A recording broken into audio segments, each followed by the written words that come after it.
DTFF.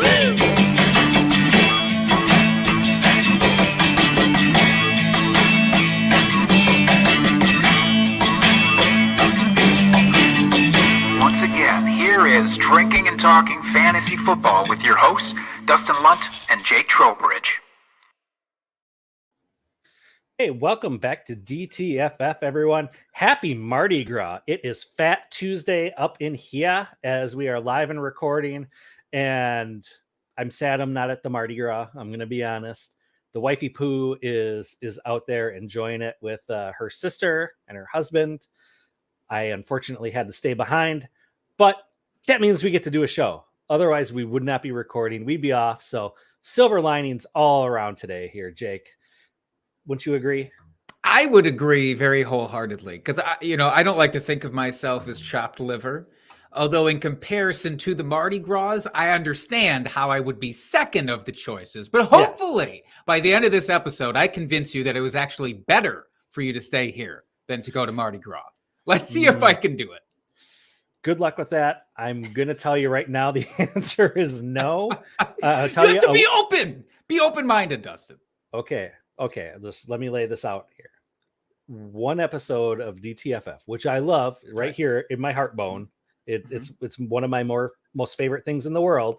Sure. Versus a week off of work, literally one whole week. Yep. Drinking every day, going to parades, catching beads. Absolutely.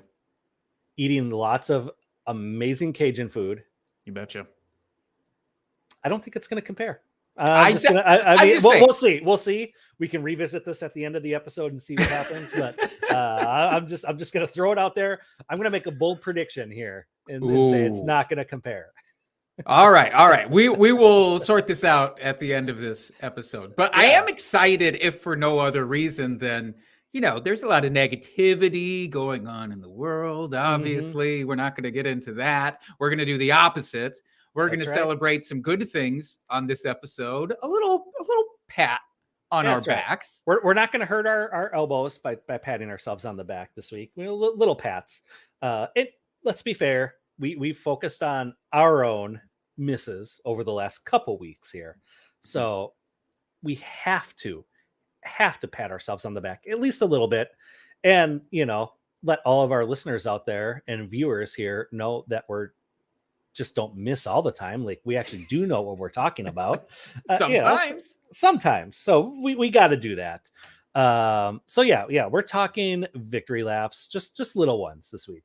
Not too bad. We're not grandiose like that where we just victory lap all the time whenever we get one little thing right. But it'll be nice this week to do that.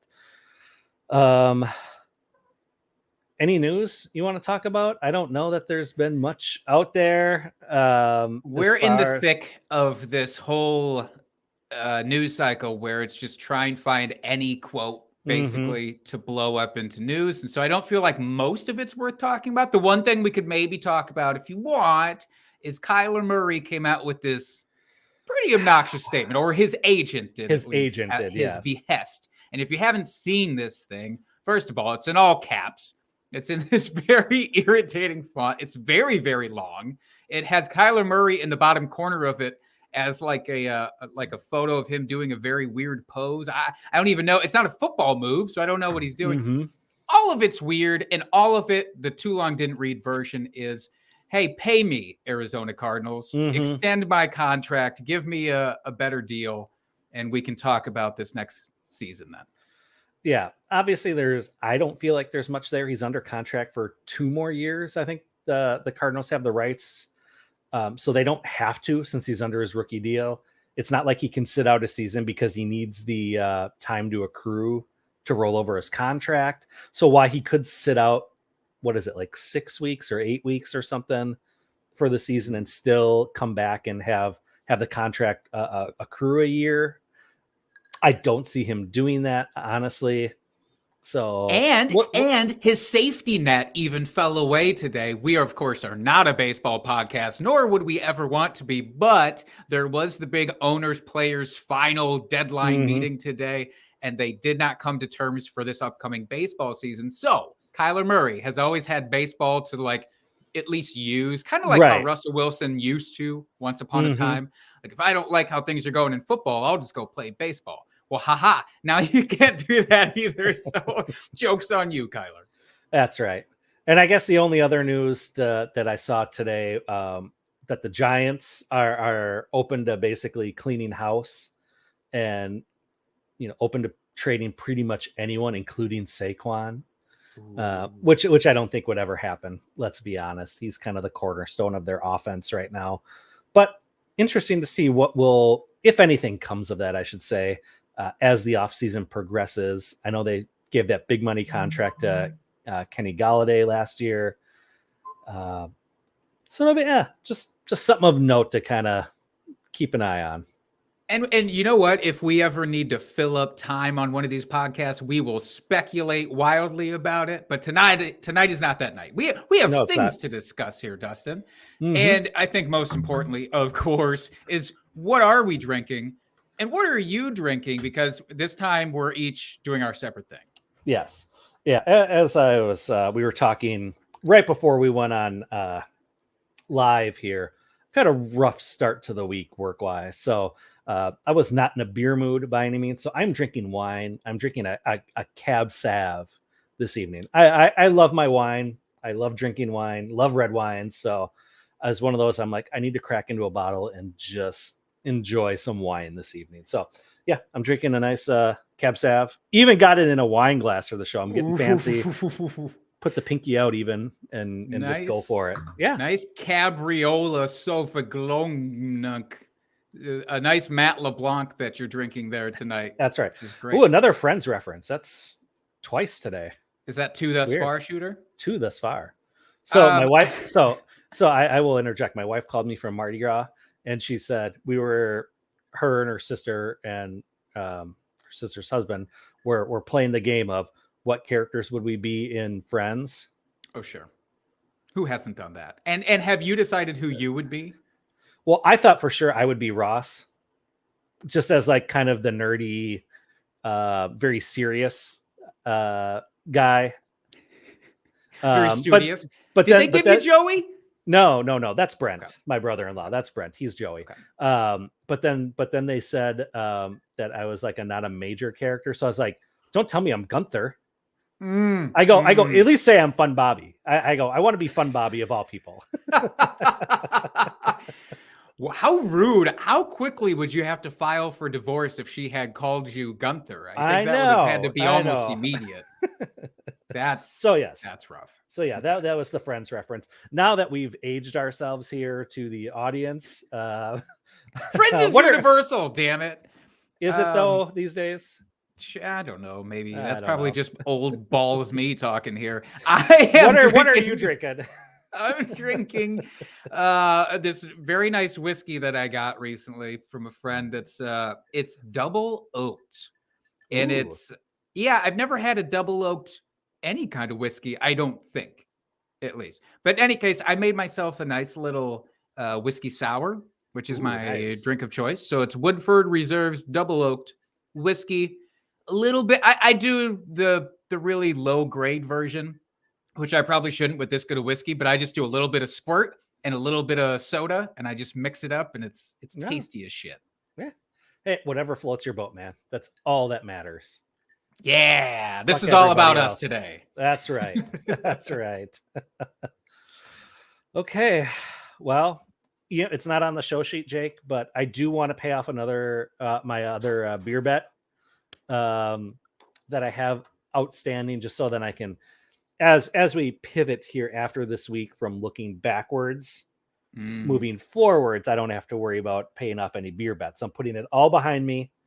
So yes. So the other beer bet I have to pay off that you won was that Logan Thomas finishes tight end 8. It's a mouthful, or better. And he finished tight end 17 in points per game and only played in 6 games. So take that loss there. And I'm sure we'll discuss him a little bit more in the episode this evening, but yes. So Jake, I lost this to you. Congratulations. You are an amazing fantasy football prognosticator / genius / human.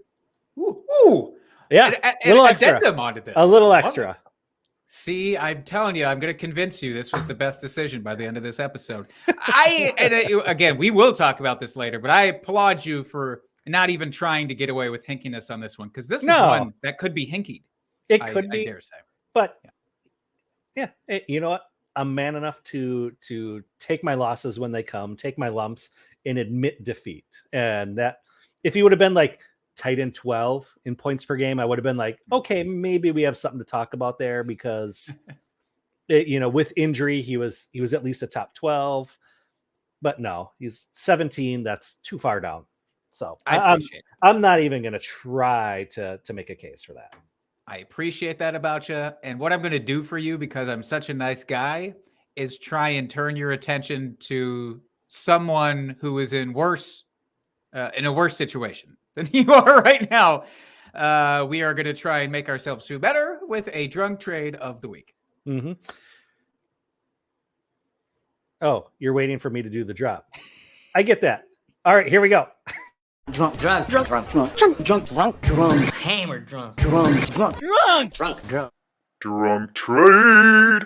of the week. Like I Dustin, said, get some wine in him. It's off the rails. It's been a rough start of the week already. My mind is just boom. So hit us, Jake, with this. I love it. That damn cabriola is getting to you. This drunk trade comes from drunk trade. Now you've done it to me. This drunk trade comes from Andrew Rosian on Twitter, who submits. He traded David Njoku for Tyler Johnson in a half PPR league where there is no tight end premium. And he did this at the beginning of the NFL playoffs. Okay, so making a push to get in the playoffs and no. This was for the NFL playoffs. So everything else had been settled, basically. The league had been settled. Yep. Gotcha. But he's trying to get a head up on the next year, basically. Says, wanted to buy Tyjo, stealing that, by the way, abbreviation for Tyler Johnson. Never thought of it before. Going to use it all the time now. But wanted to buy Tyjo before his breakout when Godwin was out for the NFL playoffs. Makes some sense, right? And we don't know if Godwin's going to return to the Buccaneers after the season because he is a free agent. So, yeah, I get that. Now, the reason that this is such a prescient trade, I did it again, Dustin. I don't know what's happening. Give me some of that cabriola. I need to offset whatever's in this whiskey. But what is so prescient about this is that the Browns did just fork over a bunch of money for David Njoku. So he is now for certain with the team. What his involvement will be, compared to this year and the year previous, who knows? But they did pay him a hefty sum. So I asked Andrew, on a scale of 1 to singing Shania Twain at karaoke, how tipsy were you when you made this trade? He said about 6 or 7. It was wild card weekend. So again, right at the start of the playoffs, was trying to convince myself that the Cowboys, who I believe he's a fan of, could beat the 49ers despite the sloppy penalty and play all season. That didn't work, but did this trade work for you, Dustin? For me, yes. In a non-tight end premium, yeah, I like the potential upside for Tyjo here. Njoku, yeah, he's flashed a little bit. We've all hoped he was going to be this breakout tight end, but they still do have Austin Hooper on the team. And for this next season, I just pulled up Spotrac here, and he has $11.5 million dead cap hit. So basically, they're not going to cut him. After this next season, it goes down to $7.5 million as a dead cap hit. So I don't see them cutting Austin Hooper. So you're still going to be in this committee, this tight end committee on the team. Plus they drafted, who's the other young tight end they drafted last year too? Harrison Bryant, I believe. Yes. Thank you. And so he's going into his second or third season here. So it's like, usually that's when tight ends start to break out. So I feel like that's a very muddled tight end room. Yeah, maybe he's really good for real actual football purposes and has a role on that team, but for fantasy, I don't like it at all. I think Tyjo has greater upside possibly starting opposite of Mike Evans on that team. Granted, we don't know who the quarterback is right now for that team, but you got to think he's going to get plenty of targets, picking up that Chris Godwin role. And you have to remember Antonio Brown's not going to be back either. So there's targets there that could potentially get funneled towards him. So yeah, I like buying in on the upside, especially in a non-tight end premium league. Like I feel like that's a no-brainer.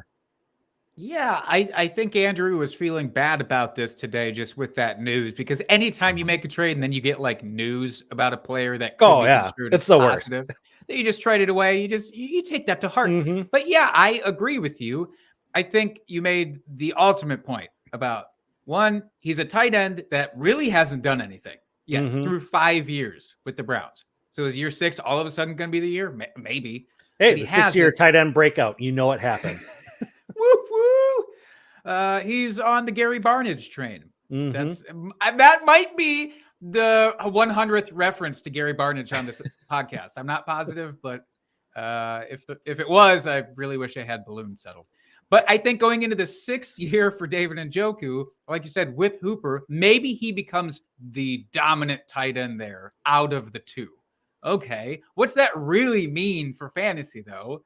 Is it worth getting up in arms over? I don't think so. I think it's replaceable at best for Njoku. So I'm good. I mean, do you really want the number 2 tight end on a not pass heavy team? I mean, you have Baker Mayfield, who hasn't lived up to his potential or hype, I should say. You have Jarvis Landry, who's going to still get his targets. Most likely they're going to end up drafting a wide receiver day 2 at the latest, I would think. Maybe not a round 1 wide receiver, but I would suspect round 2, round 3 at the latest. You have DPP there who has flashed.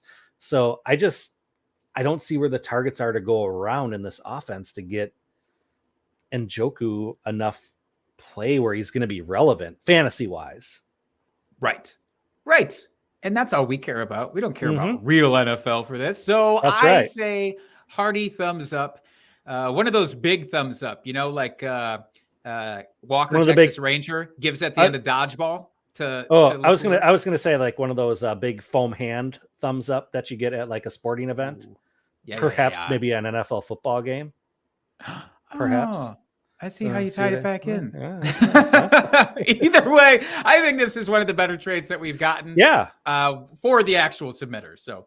Really nice. Absolutely. If I was at a 6 or 7 of singing Shania Twain at karaoke, I'd be very happy with how this trade turned out. Let's be honest. If you or I were at the 6 or 7 of that scale, that very scientific scale, we would have probably traded away our top quarterback for like a guy who we kind of thought looked like was Mike Evans, but was actually like Michael Evansworth, and he's like a backup kicker or something, I thought you were going to go the other way and say if we were at a 6 or 7 already, we would have already sang Shania Twain at karaoke and moved on to something like Meatloaf. That's at this point. Yeah, you're right. That's a 4 or 5 on our scale at worst. So yes, I do agree with you there. All right. Well, that was fun. Let's move on to our victory laps. Let's pat ourselves on the back here. I'm happy about this. I don't have too many. So Jake, why don't you start us off with your first victory you want to talk about? Well, I don't feel like I have a ton of victory lapping that I want to nor can do tonight. One, so just as a recap for listeners here, we go through our drinking buddies from last season. We go through our sleepers and busts. We typically did a red flags episode where we were really high alert on players to avoid. We didn't do that this year, so nothing to pull from there. I will say my biggest one, it still feels good, and I'm definitely going to talk about it, but it doesn't feel as good as I want it to, and that is Brandon Cooks. I was super high on Brandon Cooks because Brandon Cooks is Mike Evans, to just pull it back to what we were talking about earlier, in that he consistently produces. He is constantly putting up 1,000-yard seasons, and nobody seems to care. You know, he was trending at about wide receiver 40 in ADP coming into this season, which is criminal. Yeah, it's criminal. The deal, I understand, it's the Texans, and of course, Deshaun Watson was not throwing them ball, and so people get nervous, and I understand that too. However, he finishes this year wide receiver 22 overall, wide receiver 20 in points per game. He had a massive amount of volume. 134 targets. We talked about this last week. Nobody else got more than 60 targets on that team. He more than doubled the guy below him in target share. He is 29 years old, or will be turning 29, I should say, at the start of next season. Right. I don't know his quarterback situation still. It could be anything. It could even be a boat. So he could stay on that team. They could have Davis Mills throwing to him again. They could somehow figure something out with Deshaun Watson. Maybe they could trade Brandon Cooks if they decide he's older. He's not going to help us. We need to rebuild fully. He could be out of there. And with any number of not in a rebuild right now. Well, I think if they actually commit to it and say it out loud to themselves, they would understand that Brandon Cooks probably needs to go. I understand the first year there, maybe he helped some young guys and was a good locker room presence and all that. That's wonderful. But I think the smart move would be to move him for whatever you can get. But the point is, it doesn't matter. I don't care. I don't care who his quarterback is. I don't care what team he's on. I don't care what the depth chart looks like because it never matters for Brandon Cooks. He can be the third option or he can be the first option, and he just continually does this. This is his 5th year now out of the last 6 where he had at least 1,000 yards. The only reason he didn't get it that one time is because he had a bunch of concussions. Otherwise, I'm sure it would have been a solid, 6 for 6. Absolutely. Or 7 for 7 for that matter. I think actually it stretches back even further.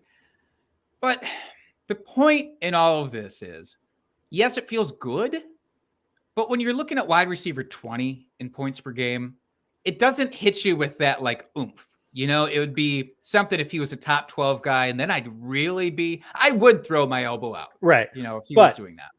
But it's like you said, he was going at wide receiver 40. So if you're just talking a standard redraft league, no like super flex or anything like that, at wide receiver 40. So you're at least 40 picks in there. Plus you probably got that many running backs, close to that many running backs going, plus your quarterbacks, plus your tight ends. I mean, you're looking at a guy you're picking up in what, round 9? I think I got him in round 10 or 11 in our redraft league. I mean, that's to get a wide receiver 2 value out of that. I mean, that is insane return on where you drafted him. Insane that value. So, I mean, while I know you're kind of playing it down, it's like, but you take it in the context of where you were drafting them last year. I mean, that when you start getting into that double-digit rounds, you're taking dart throws, and to get a guy that produced, and he was on fire there to start the season. Like he was, he was insane how many points he was putting up the first like 6 weeks of the season. I know it cooled off a little bit after that, but I mean, he returned the value tenfold from where you drafted him. So I think you need to give yourself more credit than you're letting on there. I'm going to do it then. You know what? I'm going to do it. I only downplayed it because I wanted to see if you would come in and give me the kudos that I so obviously wanted. Obviously. But it does make sense. Yeah, go ahead. Yeah, and here's the thing. He's going to be in the same spot this next draft season. Like, he's going to be undervalued because of the Texans. He's a year older. He's reaching that age cliff for wide receivers. Like, yeah, he's going to be undervalued. And chances are if he stays in that situation in Houston, and whether or not Deshaun's there or not, he's going to be the main target. I can't see Houston bringing in a big name wide receiver. I just don't see it right now. So chances are he's going to be the main target on that offense yet again. So yeah, you can probably just mark it in the books right now, 1,000 yards. Right. And it's a great thing to be able to post into your lineup. And again, like you said, if he's wide receiver 1 on your team, no, you don't like that. But if he is wide receiver 2 or below, then that's a great find. And if you're taking him in round 9, round 10, he's probably your wide receiver 3 at best, probably your wide receiver 4 at 4 or 5 at that point. I mean, yeah, you're getting hell of value there. So I am all in on him, assuming his ADP stays depressed like it was this last season. And that is probably someone I will be targeting for later round. Not a sleeper, because you can't really call him a sleeper, but definitely someone that's undervalued. Oh, for sure. I saw somebody on Twitter, I believe it was our good friend of the show, Mike Fiola, I think it was him, said that essentially Amari Cooper is more expensive version. Yes, I saw that. Expensive version of Brandon Cooks. And or the other way, the flip side, Brandon Cooks is the much cheaper version of Amari Cooper. And so he's one of those guys, if you're going to draft somebody like Amari, just wait 6 rounds and draft Brandon Cooks. Yeah, I saw that poll and I picked Brandon Cooks in that poll, actually, because I'm like, no, I love him at his value. You're getting essentially the same production, but for whatever reason, he just doesn't have the draft capital behind him, which I'm fine with taking him that late. I have no issues getting good players that late in the draft. Let's just pin him to our board right now to talk about like 3 months out, basically, so we can go ahead and hype him up. He'll both be on our sleeper episode, basically. That's right. All right, Dustin, who is the guy you want to talk about here? All right. We don't need to talk about it too much here because we brought it up multiple weeks here already. Are you sure? I feel like we should talk about it more. I know. Okay. That's Debo Samuel. I was banging the drum for this guy all last offseason, and it paid out in spades. I'll be the first to admit I did not expect him to finish as high as he did. I did not expect that.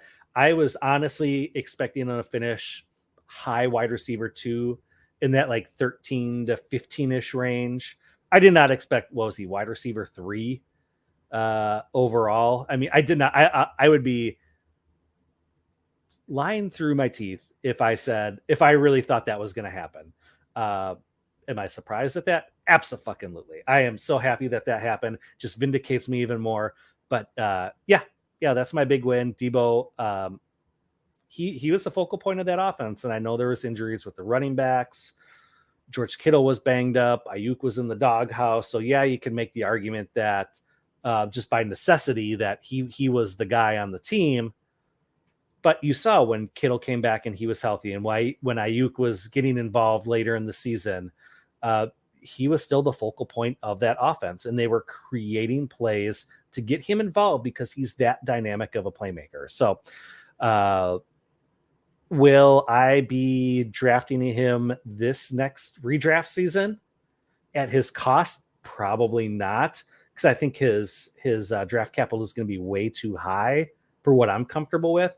I think there's definitely going to be some regression. I don't see him finishing top 5 next season, especially if Trey Lance takes over that offense, just because it adds a different wrinkle. It's the unknown. Like, at least with Jimmy G, we knew what we were getting ourselves into last season, but with Trey Lance, we have no idea.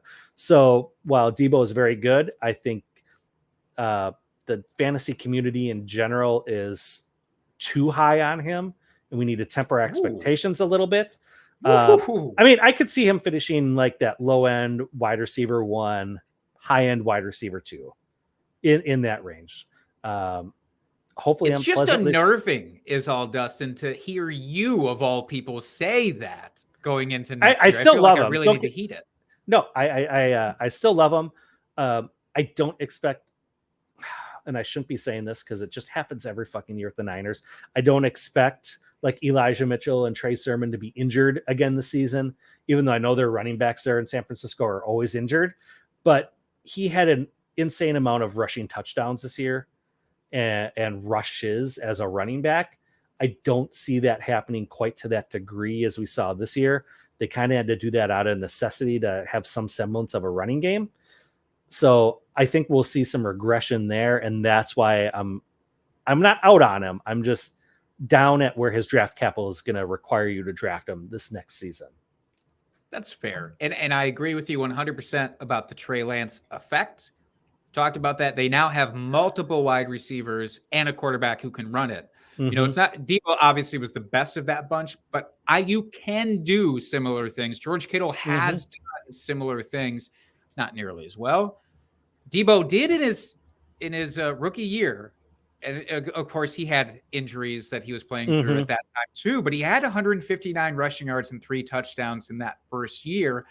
I would say that is still a reasonable floor expectation for him. Yeah. But I don't think the ceiling is also much higher than that. So, right. But it's neat to be able to bank on that. But you're right. If you're drafting him in the end of the first round, somewhere in the second round, yeah, I could understand. I think you're going to be a little disappointed. I mean, I'm just going to say that now. I think if you draft him that high, thinking he's going to be a top 5 wide receiver come the end of the season, I think you're going to be disappointed.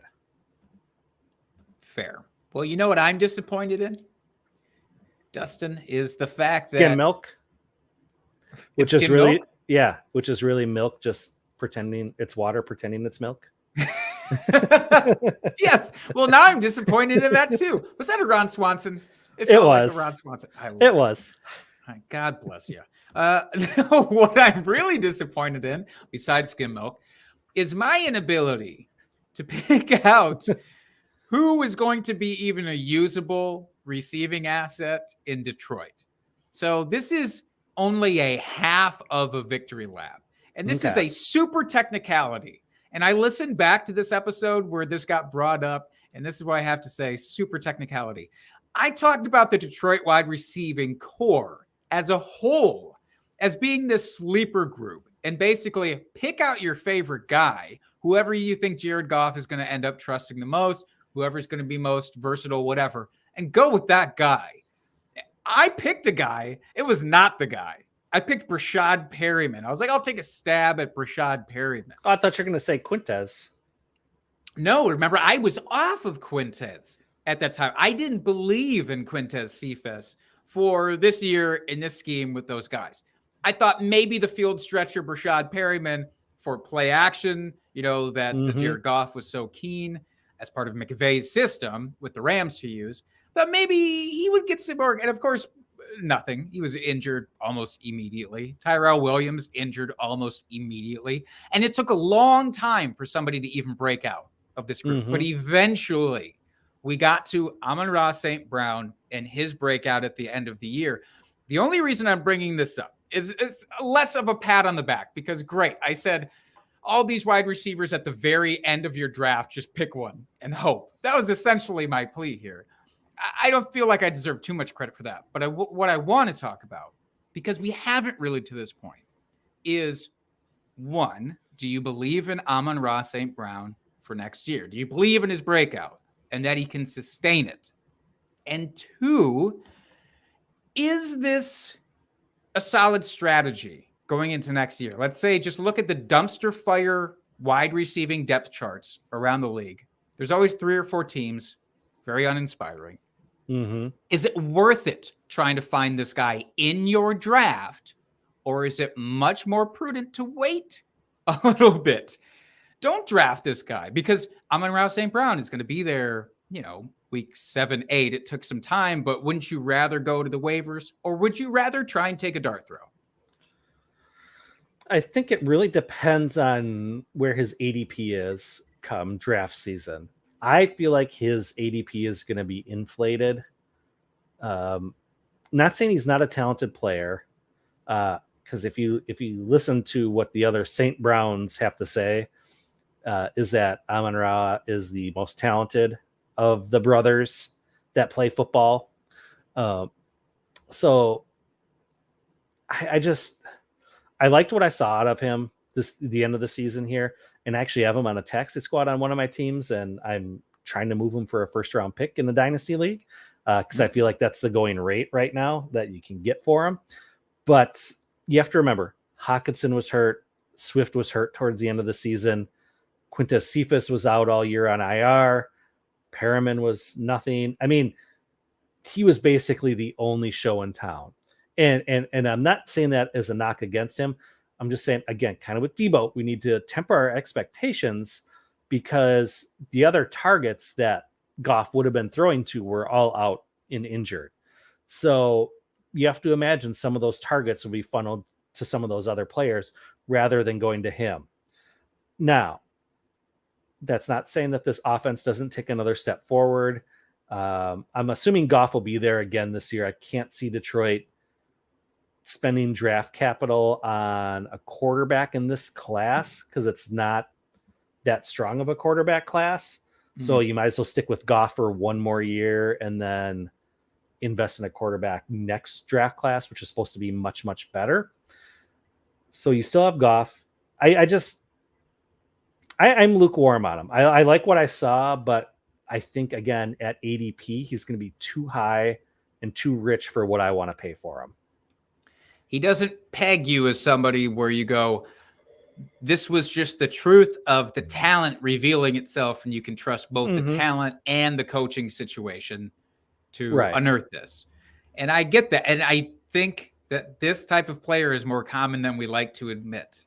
There are guys that always flash. And yes, sometimes that's for a good reason, and they sustain that. But it's just as often, if not more so, that they flash and then disappear. So I'm thinking Terrell Pryor. Remember that amazing year Terrell Pryor had with the Browns? This was, 2016, 2017. And a lot of people, myself included, got really excited for him the following year. Chris Hogan. Remember the Chris Hogan breakout with the Patriots, and people got gaga over it? I know, because I did. And you get hurt with these types of players. And I think I'm more willing to lump him closer to that group than with the, solid, consistent elite wide receivers of the future. So I feel you. That's all I really wanted to talk about. I'm not really giving myself much of a pat. The only stat I wanted to mention, which is more in your favor here, is the Hawkinson splits. TJ Hawkinson, when he played, Amon-Ra St. Brown, afterthought, averaging 40 yards a game, 9.5 points per game, fantasy points. Without Hawkinson, 25 fantasy points per game, 95 yards per game, basically a touchdown every game. Hawkinson's going to be back. DeAndre Swift's going to be back. So I, too, am off of Amon-Ra St. Brown. All right. Who else would you like to talk about? I know we kind of talked about this last week, I think, a little bit, or was it the week before? But that's Julio Jones. He was one of my bust candidates, and he busted hard this year. Hard. And I know he was injured, so I mean, we can't hold that totally against him. But yeah, I was off him after he got traded to Tennessee. I thought, if I remember correctly, I thought it was going to be like a good move for the football team itself, adding another potentially big threat wide receiver to the mix. But we all know that AJ Brown is the fuel to that offense, other than King Henry. No disrespect to King Henry. He is the fuel. But when it comes to the wide receivers and the downfield threats, that's AJ Brown. He's going to get his. Julio is past his prime. I hate to say it. He's never been a touchdown guy, which we talked about as far as our beer bets go. So I was just off of him. The only wide receiver we've seen in recent memory that has switched teams and performed close to the same level is DeAndre Hopkins. And Stephon Diggs. Okay, you got me there. That's two. That's two thus far, shooter. But honestly, though, we don't see wide receivers that perform super, super well. And what's the difference between Stephon Diggs and Julio? Age 5 years. Yeah. And quarterback. Yes. And I think you could make not the age comparison with DeAndre Hopkins, but the quarterback situation, I think you could say is better there in Arizona compared to Ryan Tannehill. So those are the reasons I was off Julio. And yeah, it panned out. What can I say? I was right. A clock is right twice a day. I happen to be right on this one. It is one of those seasons that what could have been with Julio as far as the injury goes, but he would have had yards. Maybe he would have cracked 1,000 yards. Maybe. I don't know. I don't know if that offense could support 2,000-yard receivers, to be honest. So yeah, that's why I was off of him. And like I said, it panned out. And while it's a victory, I don't feel great about it because of the injury, but I will still take it. Yeah, I mean, you should. He still had 10 games. Most of those games, he was healthy as Julio Jones ever is when he's faced through these things. And he still didn't crack 500 yards. So that's a legitimate concern. And I recall early in the offseason when this trade first went down, it's like, boy, I don't know. Who do I really want between A.J. Brown and Julio Jones, considering ADP and whatnot? Mm-hmm. And I think I had talked myself into Julio Jones because of the discount, which how just absolutely stupid. So let this be a lesson. These old guys that we fall in love with and we have more attachments to because we've had more years with them, we have to be ready to let them go. We have to let them become the butterflies of tomorrow or something equally inspiring. Mm-hmm. I don't know.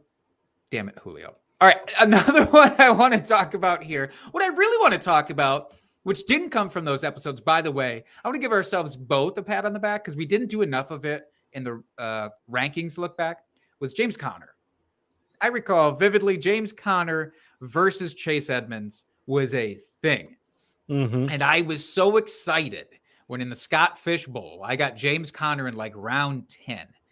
And you deserve more credit for this than I do because you were more adamant about Conner versus Edmonds because of the goal line work. You just said, well, look towards the touchdowns. And that's a more boom sort of player. And maybe Edmonds would have consistency with the targets. And yes, some of that had to do with Edmonds going out with injury. And that's why James Conner was such a beast. But even when Edmonds was playing, James Conner was fucking crushing it. And it was because of those touchdowns that you were seeking. And getting a running back like that in the 10th round is how you win a league. So just because it wasn't talked about in one of these two episodes, the Sleepers and Busts or the Drinking Buddies, doesn't mean that we, and mostly you, don't deserve that little pat on the back for James Conner. And the only thing that I want to ask you about that for looking forward is James Conner is obviously a free agent, and we did talk about that to some extent, what his market would be like in the free agency. Mm-hmm. But let's say that he stays with the Cardinals, and it is him and Chase Edmonds again this year, and everything else remains the same. Do you go right back to that Conner well, or was there anything about the season that said fluke to you where you're backing off? Well, Edmonds was injured for a while there, so Conner was getting the bulk of the carries. And he was just super hyper efficient with the touchdowns this year. I don't know that would happen again, but I guess it depends on where their ADP falls. And I know it's kind of a cop-out answer, but I will probably take whoever the lesser of the ADP is on that team and draft them. I'd have to imagine they're both going to be mid-round running backs. Assuming they're both on Arizona, they both come back. I would take whoever the cheaper of the two options are at that point, because Conner gives you the actual touchdown upside, but Edmonds gives you the PPR receiving upside. So it's kind of which hand do you want? I'll take whichever one's cheaper. Always take the cheapest hand, which I think is the left hand. I can't say for certain, but I think that's the case. One other guy, because Dustin, I'm looking at this show sheet and you're like, oh, I didn't really have that many hits, which is just flagrantly not true. And so you did this for me earlier. We're just going to have a real schmaltz fest tonight. One guy that you listed on your sleepers list that is conspicuously absent from this show sheet is Carson Wentz. Now, whatever your determination for a hit is, I think maybe needs more leniency, because I look back at Carson Wentz's ADP coming into the season. According to Fantasy Pros, his ADP was all the way down at quarterback 28. This was in the thick of injury concerns with him. To be fair, people didn't know if he was starting week 1, and some of that is obviously baked into that cost there. People didn't know whether they could rely on him to start the season. However, calling him a sleeper when he is ADP 28, and then he finishes as QB 14, a very serviceable quarterback, I feel like earns him a spot on this list, right? I guess. I mean, I didn't put him on there because I didn't feel great about it, obviously. Yeah, I mean, he finished fine. I don't know. It wasn't pretty. Don't get me wrong. I'm not saying that you loved every week of having Carson Wentz on your roster. He is, and oddly enough, they finished basically back-to-back in the final standings. He is basically Derek Carr for you, but even Derek Carr had a higher ADP than Carson Wentz did going into this season. And I say, don't you do Derek Carr dirty like that. I'm not. I'm saying that if you can celebrate him in any way and call him a sleeper, as we often do on this podcast, same deal with Kirk Cousins. It's this entire little muddy section. It's like the Phillip Rivers is of current day, like always underappreciated, and they always finish fringe QB1, but nobody ever talks about him. Carson Wentz now is in that group. Fair enough. All right. That's all I'm saying. So obviously, we didn't talk about this at the start. Carson Wentz probably not going to be a Colt next year. It seems fully like they are out on him. So this is purely a look back. I don't have any useful information for him going forward to next year because we don't know what team he's even going to be on. Yes, absolutely. And I feel like at this point, he's not given any starting quarterback jobs wherever he ends up, because he will end up on another team. Although maybe if it's someone like Houston where they're desperate for a quarterback, he would step in as the starter. But I feel like at this point, if he couldn't make it with his old quarterbacks coach and in a situation that was really just perfect for him to step into, yeah, I can't see he's going to get a chance to like step in as a starter somewhere. He's going to have to go and improve it. Yeah. He's going to get the Mitch Trubisky treatment, I feel like. Which is fine. It's more than fine for him. Are there any other big hits that you want to talk about? Well, we have a dual one here on our show sheet where it's a hit for you, and I put it under our unsettled category. And as it was the beer bet that I was paying off here. It's Logan Thomas. So he was a hit for you. So why don't you espouse why he is a hit and pat yourself on the back for it? Well, my note in here about this is that while yes, he is a hit by technicality, this is a Detroit receiver situation all over again, because technically, yeah, he finished lower than you wanted him to. He busted. He barely played for you, but that's also celebrating an injury to some extent, which I do not like to do. The reason that I did mention him, and we discussed him a little bit again last episode, but I actually brought it up as a way of, sure, it looks good for me, but I want to reiterate, he looks better than his final stats do. The reason I'm also wanting to talk about this is going forward for next year. Logan Thomas, I am out on him for next year. It has nothing to do with how he played while healthy this year. It's a matter of me not believing that he will stay healthy for next year, is all. I feel like you just hate him. Yeah, probably a little bit of that too. What are you doing? Quarterback turned tight end? You think you can just play two positions? Huh? And I can't even play one? Is that what you're trying to say with this, Logan? and yeah, you're right. And so I'm jealous. What about it? But what do you like about him? I mean, obviously, again, you can count this as a partial victory because the few games that he played, he was great, right? He was fine. As we said, points per game, 17. I do, and I know we kind of went over this in previous weeks, so we don't need to hit it too hard. But had he played a full season, I feel like he would have been an easy top 8 tight end. And we know when I say easy, that's not a high bar to hit for tight end 8, because that kind of 6 to 15 range or 6 to 20 is all basically one tight end at that point. It's just a matter of a couple of touchdowns. So, I mean, for him to hit that, I don't think is a high bar, but had he stayed healthy, only because look at what other weapons they have there with the Commanders. You said that with air quotes around it. By the way. Absolutely, I did. I'd much rather they just stayed the Washington football team, to be honest. Yeah, I know I've heard it on other podcasts, and it totally rings true. It sounds like a USFL team or an XFL team, the Commanders, an Arena Football League team. Like, it just sounds like a second-rate name for a team. Anyway, let's move on. I feel like I could have came up with that name when I was like 5 years old. Let's be honest. You just said let's move on, and then you took the opportunity to have one more dig. Just one last dig. Just one more. God, anyway. Ryan Dustin is an ass. Well, maybe that's fair. But let's look at the weapons on that team. And I know we're still looking at free agency. There's a lot that can happen this offseason. But where we stand right now, you got Terry McLaurin. You've got Antonio Gibson. Sure do. And you've got JD McKissick probably coming back. That guy probably coming back. What else do you have? Yeah, not much. Cam Sims, the other Sims wide receiver. I was just about to try and think of his actual first name, and I can't. I couldn't do it. Whatever the other Sims is. Yeah. So it's not like they have a plethora of options there to throw the ball to.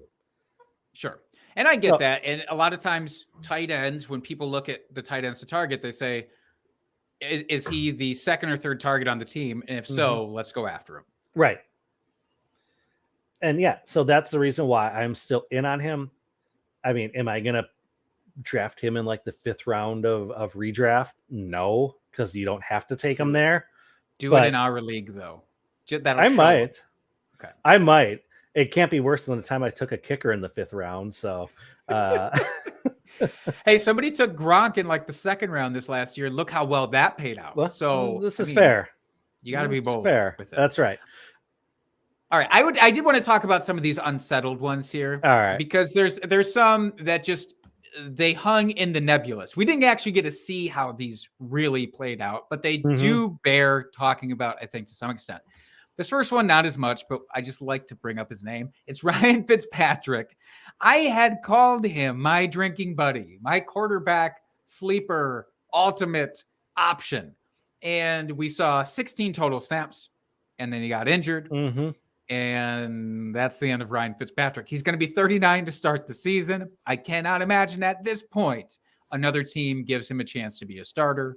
No. Do you? Okay. No, I agree. Anyway, he's going to be a backup somewhere. I could see him maybe being a bridge quarterback for like half a dozen games or so. If a team drafted a rookie and they want like a veteran in there just to start the season at least. But yeah, other than that, he's not going to play unless there's an injury.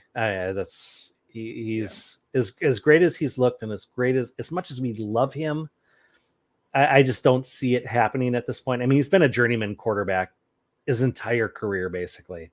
And he always seems to get the starts. But yeah, at 39, it's hard to come back from a serious injury like that, play at a high level. Some team will pick him up because he'll be good for a quarterback room, especially a young quarterback room. But for fantasy purposes, yeah, unless the starter goes down and he gets, boosted into that starting role, he's basically done. And it makes me sad to say that. But even as we say that, could you imagine if he went back to Tampa Bay and, Kyle Trask is the only quarterback on the roster right now? No, there's a reunion in Tampa Bay. No, he can't do that because he's got to get to all 32 teams. Yeah, I understand the appeal. I get the appeal. I'm just saying if he has to go somewhere for fantasy utility, that's the one. Get 6 games in Tampa. I'll take all 6 of those games. But otherwise, what about Houston? Yeah, I don't want him in his. No. I know it checks off another team on your bingo card, but I don't want it. I don't want it. What about this? What about the Saints? Stop asking. I want him somewhere, probably on all teams, but I don't know that he's going to be more useful anywhere else. Saints is kind of interesting, but again, that's really just like making him and Jameis butt heads again somehow. Yeah, but no, Fitzpatrick makes me sad that what could have been this season, and it kind of ties back to the Logan Thomas conversation we just had. It's like, if Fitzpatrick was there, what could have the season looked like if they were both healthy for the season? It's what could have been. Know. That's we'll right. Never know. This one is actually more upsetting for me because we got to see a little bit more of it. This It's is Chris upsetting Carson. too. I'm upset about Yeah. this one.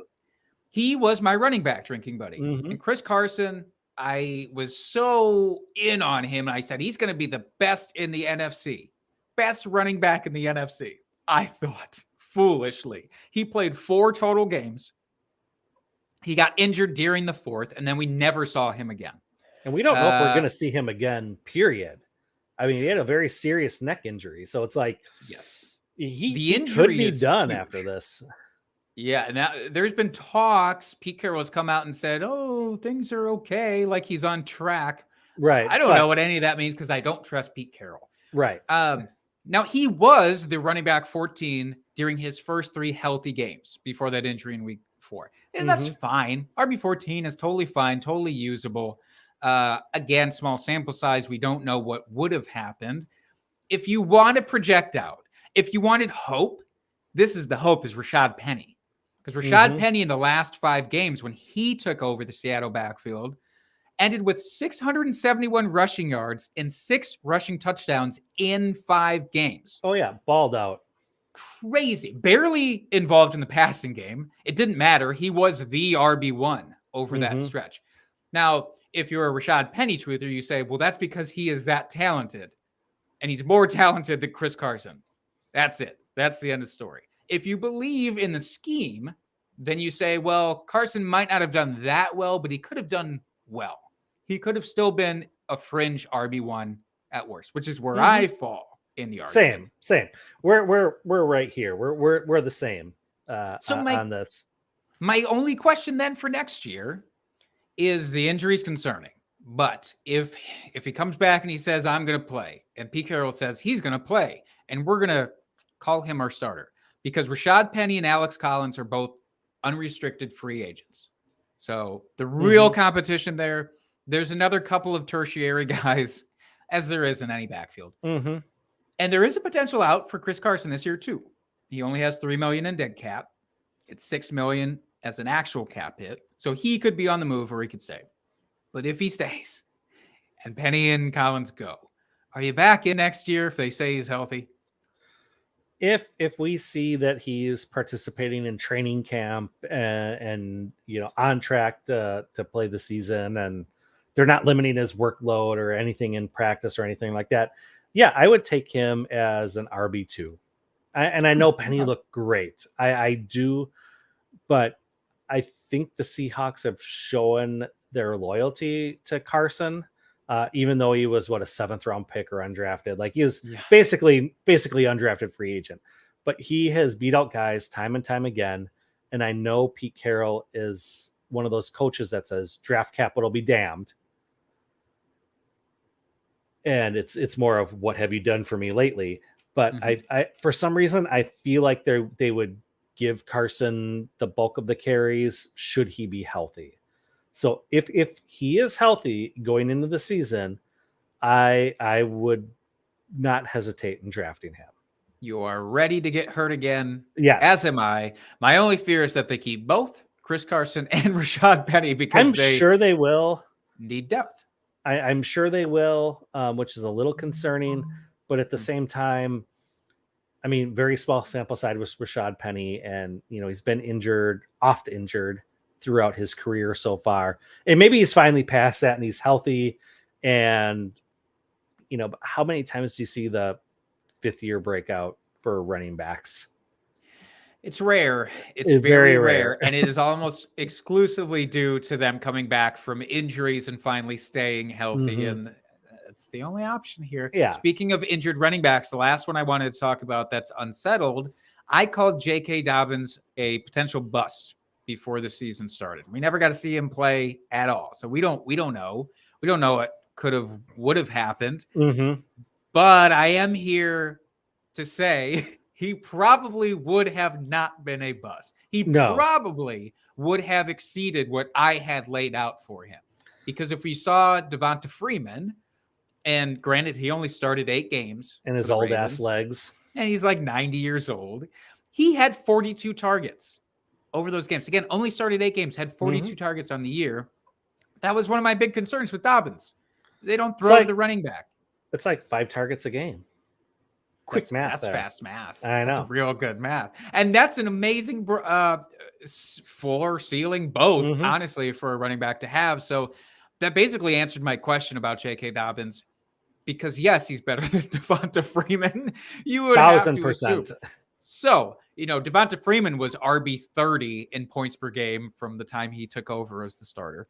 That's not anything. But again, would Dobbins be better than that? You bet he would. Absolutely. Would you say top 12? I think it's within the range of outcomes. Yeah, absolutely. And again, assuming full health, because we've seen Cam Akers come back from an injury and play this year. And now we're waiting on Dobbins. We haven't gotten any real updates on Dobbins, but if he's fully healthy, then you'd say you're comfortable taking him as your RB1 next year, or are you not that confident? I'm probably not that confident. I guess it really depends how the first couple rounds of the draft would go. I mean, I wouldn't take him round 1. I think there's other running backs I believe in more, but if I could get him like in the late second, like say it's Snake and I have like an early first round pick and I could get him in the late second or maybe early third, I would be down for that as my second running back for sure.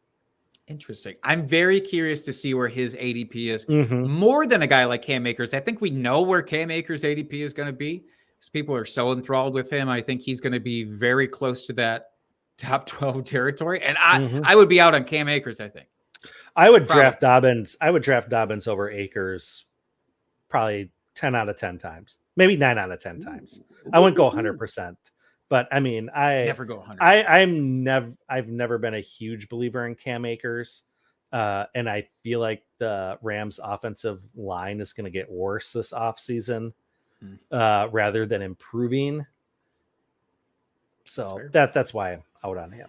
And more competition, at least as we sit right now. So those are all the guys. Those are all the guys that we wanted to talk about today. See, we did a good job. I don't think we inflated ourselves too much here.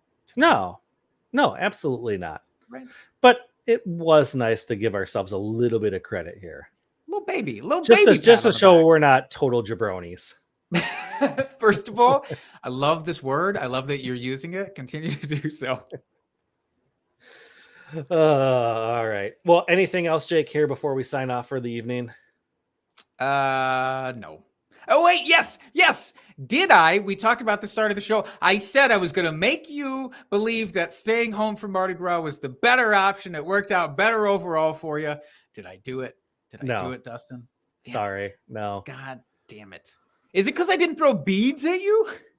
Or show me your nerps, little flashing.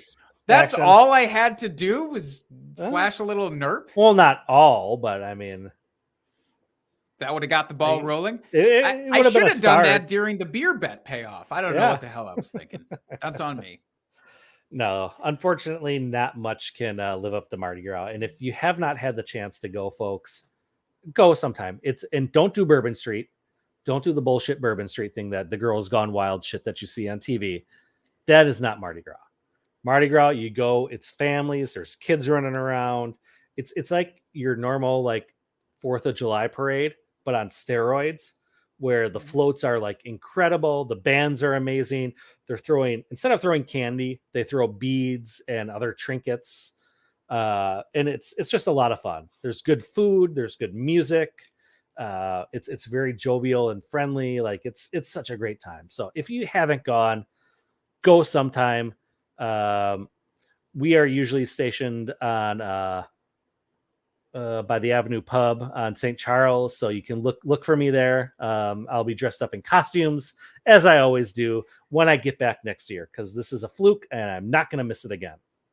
We're snipping this out for next year. We're going to play that in advance of Mardi Gras 2023 so that people know where to find Dustin. Yeah, absolutely. Come find me. It's a great time. Anything else, Jake? Nah, man. I think we did it. All right. Well, folks, before we get out of here, go find us on the Twitter machine, doing our thing. Jake more so than me. You can find Jake at Jake Trowbridge. Find our podcast at Drinking Fantasy. go out there, submit your drunk trades to us. We're in the off season here. Go make some drunk trades. Or if you know of someone that has big drunk trades, just get them to tell us what your drunk trades. Yeah, man. Don't hold all that joy to yourself. That's right. Why would you be so selfish? Yeah, we want to share it to all of our listeners out there. And it's just fun to talk about whether the trade is good or bad. I mean, because obviously in the last few episodes here, we've had some pretty good drunk trades. They're not all bad ones. So, yeah, share those with us. We love hearing them. We're here for any of your off-season questions, whether it's trades or strategies or anything else you want to talk about. We're here for you. Our DMs are open. So like I said, find our Twitter handle at Drinking Fantasy. You can find me at FFDustyDog if you so choose. Go give us a rate and review. Give us 5 stars or 4 stars. We prefer 5. But anywhere where you listen to podcasts, not lower than 3. That's right. That's just obnoxious. That's right. Give us a rate and review. We do appreciate it. It helps people find our podcast easier, because who doesn't want to listen to us or watch us? Hit the little bell. If you're watching us on YouTube, subscribe to us. You'll get notified when we go live. I think that's all of it for this week. Until next week, folks, keep drinking and talking fantasy football. Cheers, FFers.